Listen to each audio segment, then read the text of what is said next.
Okay, so have you ever scrolled through Instagram or Facebook, saw those pictures of your single friends just living their best lives and thought, wait, are they onto something here? Maybe they're posting about their latest creative project or jet setting off on some solo adventure. And it just makes you wonder, huh, is being single actually the new path to happiness? Well, buckle up because that's exactly what we're diving into today. We've got a whole stack of research articles, global social trends, even a peek into how governments are responding to this whole single and thriving thing. It's pretty wild.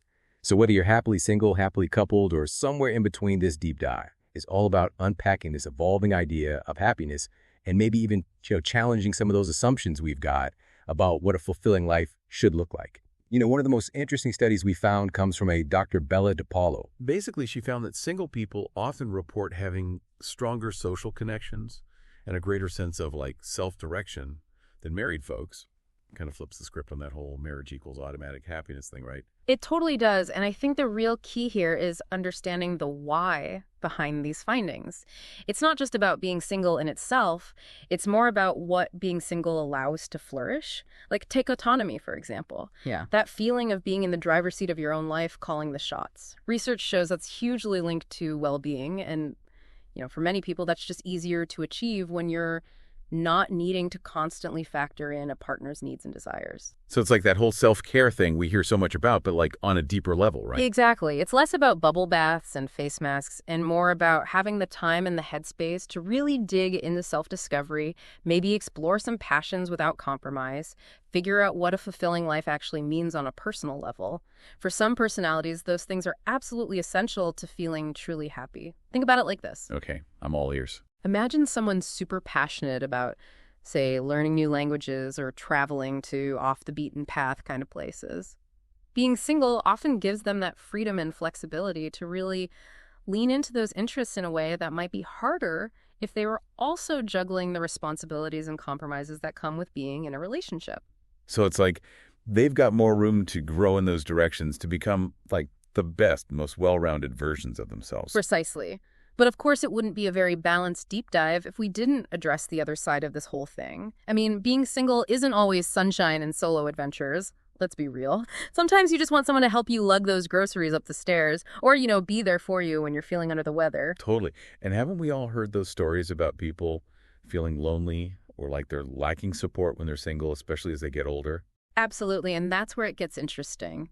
Because for some, marriage offers this very specific type of security and support that can be tougher to find when you're on your own. Imagine dealing with a job loss, for example. Having a partner there to share the burden, offer emotional support, navigate that tough time, that can be huge. Or even just the simple things like having someone to come home to and talk about your day with. Yeah, that built-in best friend and confidant thing can be pretty great. Exactly. I guess the point is there's no one-size-fits-all answer when it comes to this whole happiness equation. It really comes down to individual personality goals and even cultural backgrounds way more than just a simple single versus married kind of thing. So it's less about which path is inherently better and more about understanding what works for each individual and recognizing that both paths have the potential for happiness. You got it. And speaking of cultural backgrounds, it's interesting to see how this whole singlehood trend is playing out on a global scale. Did you know that some governments are actually starting to shift their policies, moving away from solely incentivizing marriage? It's like they're finally catching up with the times. Oh, wow. Really? So instead of just showering benefits on married couples, they're starting to recognize that single people need some love too, so to speak. Exactly. And it makes sense when you think about the changing demographics. In many Western countries, particularly those that really value individualism and personal choice, single-person households are on the rise. It's not just some small fringe movement anymore. It's becoming more and more mainstream. It's like society is waking up to the fact that being single isn't some temporary state or like a personal failing. It's a totally valid and increasingly common way to live. Absolutely. And these government policy changes are starting to reflect that shift. They're starting to recognize that single people deserve access to the same benefits and support systems that have traditionally been reserved for married couples. We're talking tax breaks, Social Security benefits, even access to affordable housing. It's a slow process for sure, but the change is happening. Wow, it's like those old school societal norms are finally starting to crumble, making way for a more inclusive view of what a family can look like and what a fulfilling life can be. And speaking of challenging norms, we came across this fascinating example of this cultural shift in one of the articles about Japan. Ever heard of herbivore men? Ah, yes, the herbivore men. Now, this is where it gets interesting because for some people, this term might seem a little strange at first, but it reflects a very real phenomenon happening over there. Herbivore men. It's a term that emerged in Japan to describe this growing subculture of men who are basically opting out of those traditional masculine roles and expectations. Interesting. So instead of that like stereotypical image of the driven workaholic Japanese salaryman, we've got dudes choosing to like chill out and smell roses, metaphorically speaking. What's the deal with that? You basically got it. Yeah, they're choosing to remain single, shying away from the traditional pressures of marriage and family, even career advancement in some cases. Instead, they're prioritizing their personal interests, hobbies, friendships, often expressing this more gentle and introspective masculinity. It's like they're trading in the three-piece suit for a comfy pair of sweatpants and saying, this is me, take it or leave it. But seriously, what's driving this whole thing? Why are so many Japanese men choosing to graze on life's pleasures instead of going for that whole like meaty experience of traditional masculinity? That's the million-dollar question, right? And there are a number of factors at play here. Some experts point to the changing economic landscape in Japan.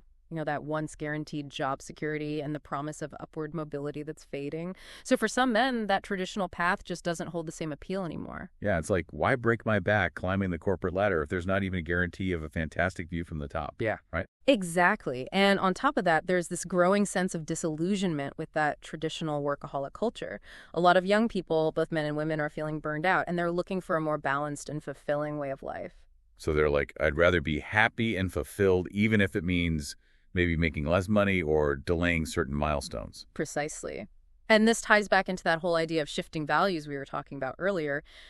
In a society that's becoming increasingly individualistic, it's not surprising that people are starting to prioritize their own happiness and well-being over those old societal expectations. It's like they're rewriting the rules of what it means to be a man in Japanese society. But is this just a Japanese thing? Are we seeing similar trends in other parts of the world? Well, that's the fascinating thing. This trend of opting out of those traditional gender roles and expectations, it's not limited to Japan. We're seeing similar shifts in many developed nations, especially those with high levels of education and economic development. You know, those traditional markers of adulthood, marriage, home ownership, having kids, they're being redefined. So it's not just about herbivore men in Japan. Yeah. It's a broader trend of people questioning those long-held assumptions about what a successful life should look like. Exactly. And this is where it gets really interesting because it connects to that whole psychological aspect of singlehood we were discussing earlier. When society starts to reinforce this idea that you can be single, any, happy, and fulfilled, it removes a lot of the pressure and stigma that might have previously pushed people into relationships they weren't truly ready for. It's like opening up this whole new world of possibilities. Speaking of different paths, one of the articles mentioned this study from the UK about how unmarried people there were reporting higher levels of life satisfaction than their married counterparts. What's that all about? Ah, yes. The Office for National Statistics in the UK released a report a few years back that found exactly that unmarried individuals reported higher levels of life satisfaction than those who were married. It definitely raised some eyebrows. So is it something in the tea over there? Are Brits just naturally happier being single? Or is there something else going on? Well, I'm not sure about the tea, but it's definitely more nuanced than just saying Brits are happier single. It's important to remember that correlation doesn't equal causation, right? Oh, right. Just because two things are statistically linked doesn't mean that one directly causes the other. Exactly. So there could be a whole bunch of other things influencing those happiness levels in the UK. Things that might have nothing to do with relationship status. Like what kind of things? Well, for example, the UK has a very different social safety net compared to, say, the United States. They have universal health care, more affordable housing options, stronger social support programs, and that can make a huge difference in people's lives, regardless of whether they're single or coupled up, because it reduces a lot of that financial stress and uncertainty. Right. If you're not constantly worried about making ends meet or what happens if you get sick, it frees up a lot of mental and emotional energy to focus on the things that actually bring you joy, whether that's pursuing a hobby, deepening your relationships, or simply having the time and space to relax and recharge. Precisely. And this highlights how the overall societal context plays a huge role in how singlehood is perceived and experienced. To illustrate this further, let's contrast the UK with the Scandinavian countries, for example. They consistently rank high in happiness surveys, and they also have a very high percentage of single individuals. Right. Scandinavia, those Nordic wonderlands where the social safety net is practically a cozy hammock and everyone just seems to radiate contentment. But seriously, we always hear about those countries being like super progressive and egalitarian with a big emphasis on work-life balance and individual freedom. Could that have something to do with why singlehood is so prevalent there and seemingly so accepted? Absolutely. In societies like those in Scandinavia, where individual autonomy, freedom of choice, and equality are deeply ingrained values, it makes sense that singlehood wouldn't carry the same stigma or social pressure that it might in other parts of the world. So it's almost like instead of pushing this narrative that everyone needs to be coupled up to be happy or fulfilled, Yeah. they're like, hey, you do you, whatever floats your boat. And that in itself might actually contribute to a more overall sense of contentment and well-being, whether someone chooses to be single or partnered. Exactly. And this really gets to the heart of why this topic is so complex. It's not just about whether singlehood in and of itself leads to happiness. It's about all of these interwoven factors, cultural norms, societal structures, individual personalities, personal values. It's like trying to solve a giant puzzle where all the pieces are constantly shifting. Okay, so no easy answers then. No magic formula for happiness, no matter what your relationship status. Not quite, but that doesn't mean we're left completely empty-handed. I think one of the biggest takeaways here is the importance of self-awareness and challenging those deeply ingrained assumptions we often have about happiness and fulfillment.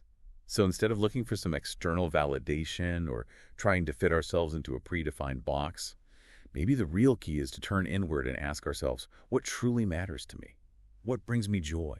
What kind of life do I want to create for myself, regardless of what society might say? Couldn't have said it better myself. Well, on that note, I think it's time to wrap up our deep dive into the world of singlehood and happiness. We've covered a lot of ground today, from the research on autonomy and well-being to the cultural shifts happening around the globe. We hope this episode has sparked some new insights and maybe even inspired you to examine your own beliefs and assumptions about what it means to live a happy and fulfilling life. And hey, if you found this deep dive intriguing, be sure to check out some of the other thought-provoking topics we've got lined up for you. We're constantly exploring new ideas and unpacking the latest research on everything from personal growth to societal trends. So until next time, happy exploring.